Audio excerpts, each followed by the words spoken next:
Isang magandang gabi po sa ating lahat. At bago po tayo magpatuloy, ay mag-shoutout po muna tayo sa mga nagdiriwang ng kaarawan ngayong araw na to, November 27, sa mga sumusunod. Kay Wency Cagado Asielo, na nakatira ngayon sa Italy. She is the sister ng aking son-in-law. Kay Willie Vivares, na aking kababata sa Barangay 702, Maria Y. Orosa. Kay Referee Jojo Belnas, one of the senior referee ng MPBL. Kay Referee Alpi Cepeda Herodico, Referee Dance Beldan, Referee Kings Kalimpusan, Referee Selmar Kalimpusan, Referee Chard, Referee Lemerel Julia, kay Referee Richard Boticario, Referee Artikulo Nos 77, at ganoon din po kay Referee Jaime Magalona. Maligayang kaarawan po sa inyong lahat. Ang ating po tatalakayin sa araw na ito ay ang patuloy na pagtalakay sa fake being foul. At yung po sa Article 36-12 ng OBRI ang ating tatalakayin. Dahil po doon po sa Article 36-12, dati po sa PIBA 2022, 4 lamang po ang paragraph doon. Ngayon po naging 6 na. Meron po siyang 2 bago. Ito yung paragraph 5 at ang paragraph 6. Unahin natin ang paragraph 5. Ang paragraph 5, ang sabi doon, all faking to be foul situations shall be addressed regardless of whether fouls or violations are called or not in the same situation. Ibig sabihin po to, kasi kadalasan ng faking a foul doon po sa mga may dala ng bola.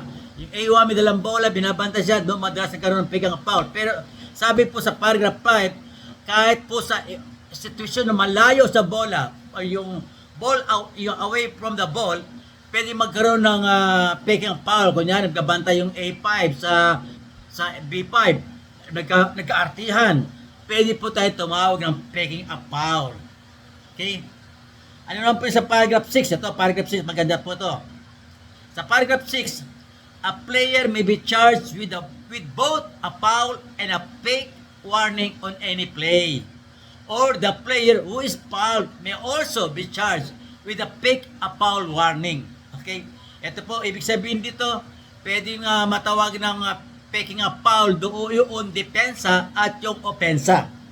O, sa wikang Tagalog, sali natin sa wikang Tagalog. Ang sabi sa wikang Tagalog, ang isang manlalaro ay maaaring kasuhan ng parehong foul at isang faking foul warning sa anumang laro. O ang manlalaro na na-foul ay maaari ding kasuhan ng faking foul warning. Okay, ito po yung example doon sa paragraph 6. Ang example doon sa Article 36-13 example ng OBRI, sabi doon, B1 defense dribbler A1. Dinedepensa po ng B1 ang A1. A1 pushes B1. Then A1 makes a sudden move with the head. Okay? Then, trying to give an impression of being fouled by B1. The referee calls an offensive foul against A1. Offensive foul yung A1. Ano sabi sa interpretation doon, in addition to the offensive foul against A1, the referee shall charge A1 with a fake warning.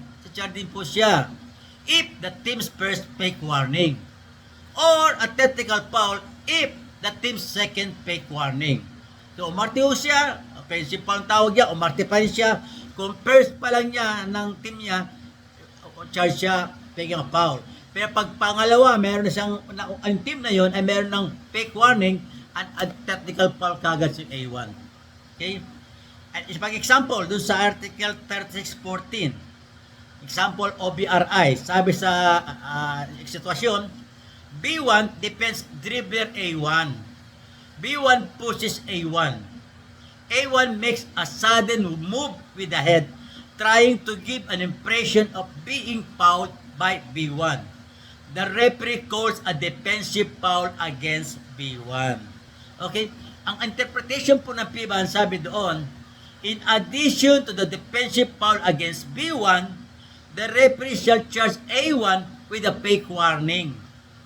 if a team's first fake warning or a technical foul if a team's second fake warning. Tandaan po natin, sa unang pagkakataon na may fake warning, warning lang po yun, wala pang penalty. Pero pag umulit ang isang team, pangalawang ulit, technical foul. Pag ang warning po sa lahat ng team, kung ang A1 ay na-warning ang faking a foul, lahat po ng team A. Pag may any team A player, technical foul. Ganun din po sa B. Pag ang B1 na-warningan na, B1 faking a foul, pag nagkaroon ng mga faking a foul doon sa lahat ng team mate ng B1, lahat ng player ng B, B2, B3, B, lahat ng B, technical din po yun. Ganun po ang faking a foul.